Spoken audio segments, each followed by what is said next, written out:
News 18 India. मेरे साथ इस वक्त बात करने के लिए हैं जम्मू कश्मीर नेशनल कॉन्फ्रेंस के वाइस प्रेसिडेंट और former chief minister Omar Abdullah. Sir, news 18 से बात करने के लिए बहुत बहुत धन्यवाद, शुक्रिया। 2 किलिंग्स हो गई, एक और टारगेट किलिंग, क्या कहेंगे सर? सबसे पहले तो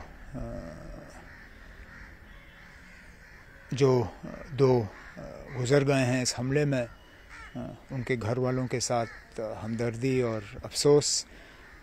उसके साथ साथ इस हमले की जितनी निंदा की जाए कम है। श्रीनगर बीचों बीच इस तरह का हमला होना ये कोई मामूली बात नहीं है। बीच बीच में ये लोग बड़े बड़े दावे करते हैं कि हालात ठीक हो गए, सारा कुछ ठीक है, मिलिटेंसी ख़त्म होने पे जा रही है। लेकिन असलियत ये है, चाहे रजौरी हो, पुंछ हो, ऐसे इलाके जिनमें सालों साल के बाद मिलिटेंसी के ये हमले आजकल देखने को मिल रहे हैं, और फिर श्रीनगर, इस तरह के टारगेटेड किलिंग्स ये कोई मामूली चीज़ नहीं है। बजाय ये कि हुकूमत बड़े बड़े दावे करें, मुझे लगता है उनको हालात का सही तरीके से जायज़ा लेना चाहिए और अपने काम करने के तरीके को दुरुस्त करना चाहिए, ताकि बेगुनाह लोग जो हैं इस तरह गोलियों का शिकार ना बने। क्योंकि टारगेट किलिंग हो रही है, पिछले साल भी हमने देखा, पिछले लगातार 2-3 साल से जो पीएम पैकेज के एम्प्लॉयज, पंडित एम्प्लॉयज, वो भी माइनॉरिटीज़ और कई पुलिस वालों की हत्याएं हुई हैं।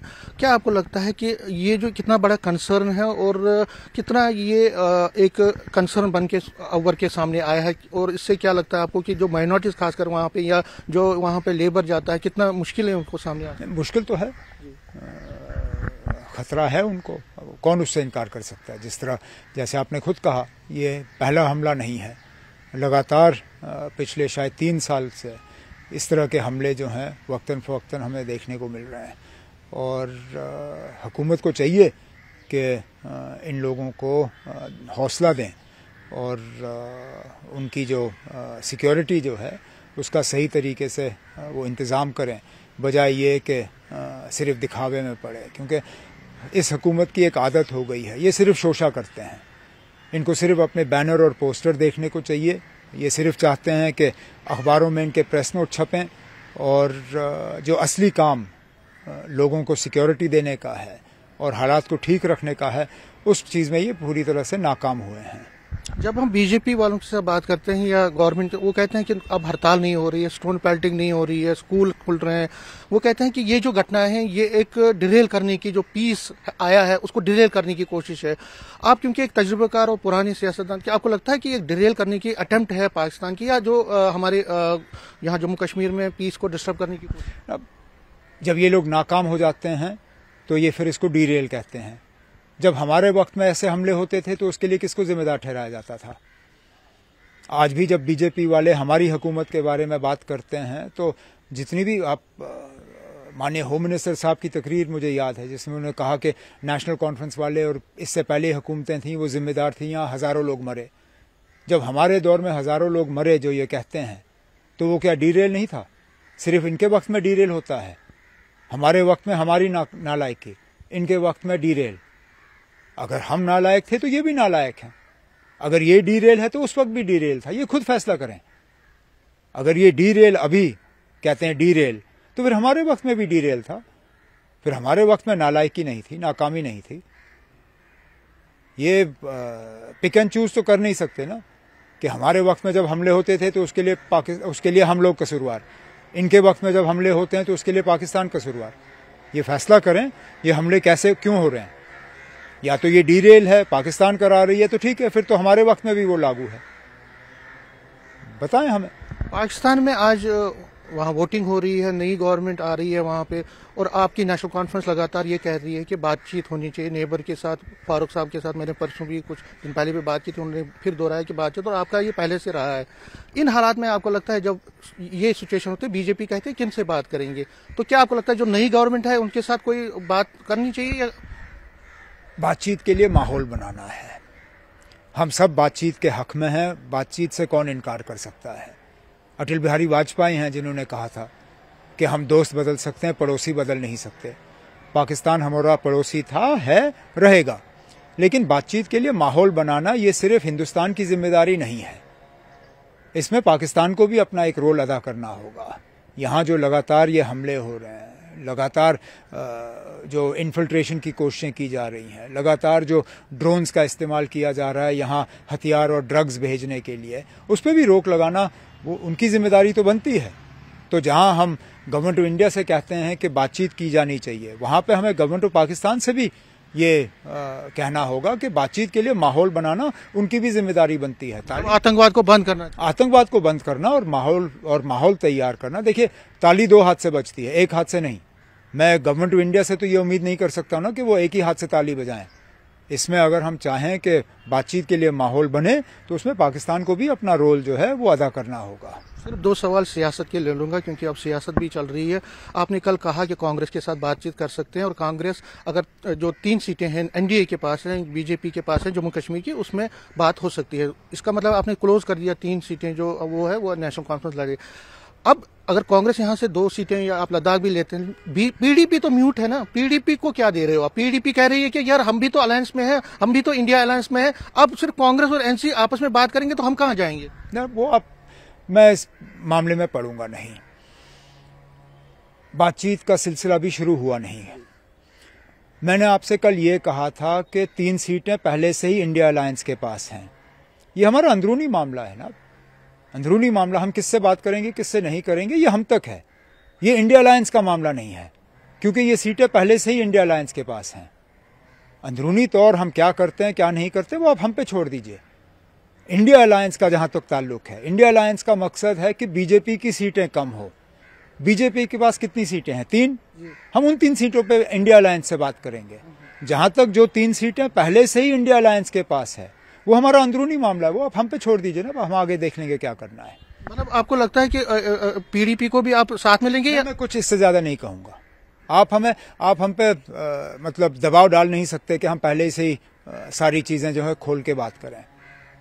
वो तो नाराज हो जाएंगे ना अगर उनको आप कुछ नहीं देखिए, अब मैं इससे ज्यादा कुछ नहीं कहूंगा। अच्छा, इंडिया अलायंस की बात कर रहा हूँ, तो आप तो बड़े इसके सूत्रधार भी, मतलब आपने भी एक एक्टिवली पार्टिसिपेट किया इसमें। सारी पटना से लेकर मुंबई से लेकर दिल्ली तक जो आप मीटिंग उसमें आप भी थे उसमें। आज जो हाल हो रहा है, जयंत चौधरी जो कि यूपी में अखिलेश जी के साथ साथ रहते थे, वो अब उनको डॉज कर रहे हैं, वो बीजेपी के साथ जाने वाले हैं कुछ दिनों में, उनके साथ सीट एग्रीमेंट हो गया है।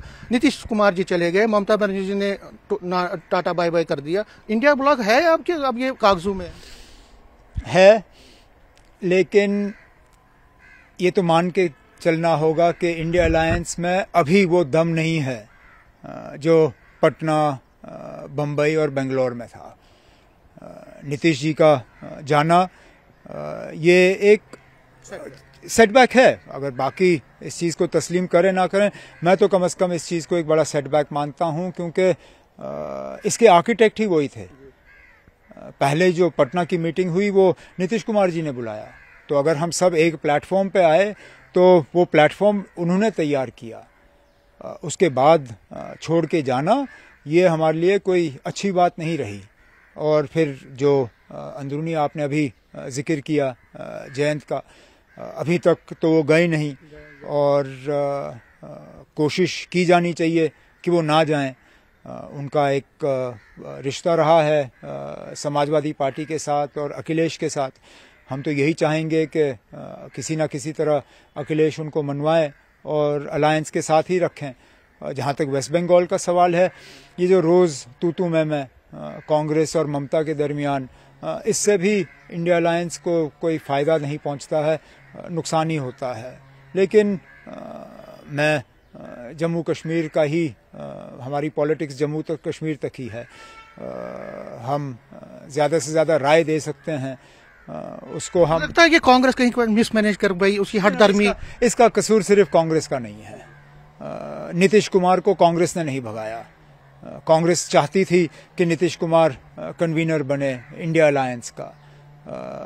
उस पर एतराज़ किसने किया वो सब जानते हैं। तो ये कहना कि कांग्रेस ने नीतीश को भगाया या राहुल गांधी ने नीतीश को भगाया, ये सरासर गलत है।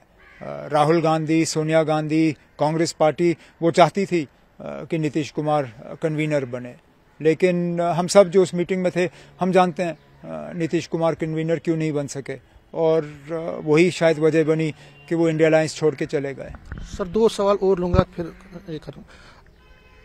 एलजी कह रहे हैं या गवर्नमेंट कह रही है कि इन्वेस्टमेंट बहुत आया है 370 हटने के बाद, यहाँ पे आंकड़े भी दे रहे हैं, बहुत सारी चीज़ों में आंकड़े दे रहे हैं कि इन्वेस्टमेंट आ गया। वो आप उससे मुतमईन है कि आपको लगता है कि ये कागजी घोड़े हैं? अभी तक तो दिखा नहीं।